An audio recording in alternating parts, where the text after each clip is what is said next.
Stepping aside just from the question of accounting standards and looking at the value of reporting and accounting within entities particularly, but also to other parties. If, for example, you are a smallish proprietary company, you're not required to lodge financial statements, what should you be doing about your own accounting and reporting within your own sphere? On the one hand, you could take a very simple view of this, that the corporation's law requires you to have adequate books and records, and a basic set of accounts every now and again will be part of complying with that requirement. And you might take the mentality that this is largely a tick-the-box compliance exercise that, if anything, is taking time away from the business. That's one mentality. I think the other mentality is to look at what we are trying to do in general purpose financial reporting and think about what can be learned from that and how useful it might be within a business.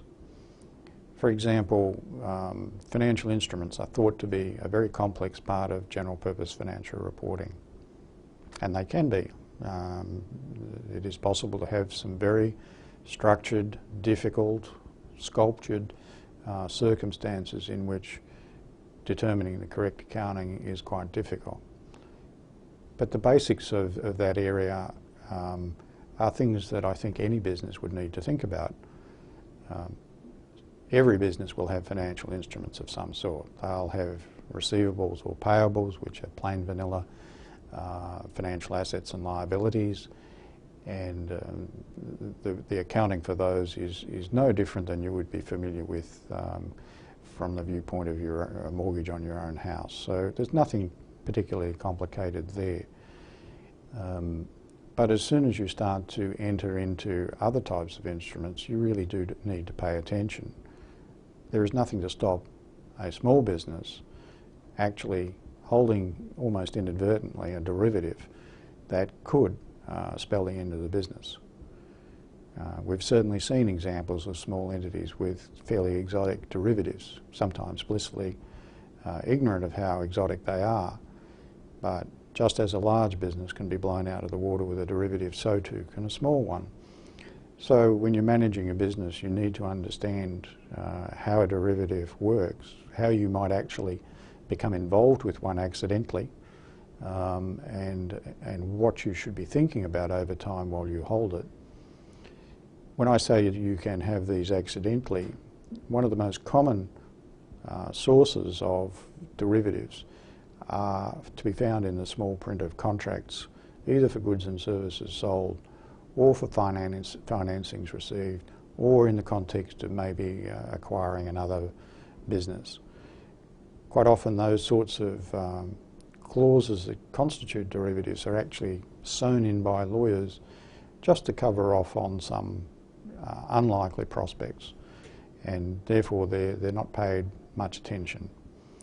Well, at the other end of life in the large companies, those same sorts of clauses were the clauses behind why banks have got enormous problems with credit risk derivatives that previously were thought to be the source of a lot of money and no risk. They turned out to be anything but riskless.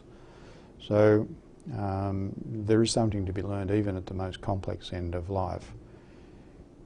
The broad message that I would give to you is, no matter how arcane accounting standards might seem to be to you, they are being driven by a desire to reveal the economics of a business. So if you're not broadly following the thoughts that are in those requirements when you're thinking about your own informational needs, implicitly you're ignoring some aspect of the economics of your business. Is that good management, would be the question. It doesn't mean you have to go to all the ends of proper disclosure for outside parties, external users, but nevertheless the decisions you're making should be based on information that is relevant to you. And there will not be too many parts of the core of individual accounting standards that are not relevant to that thinking.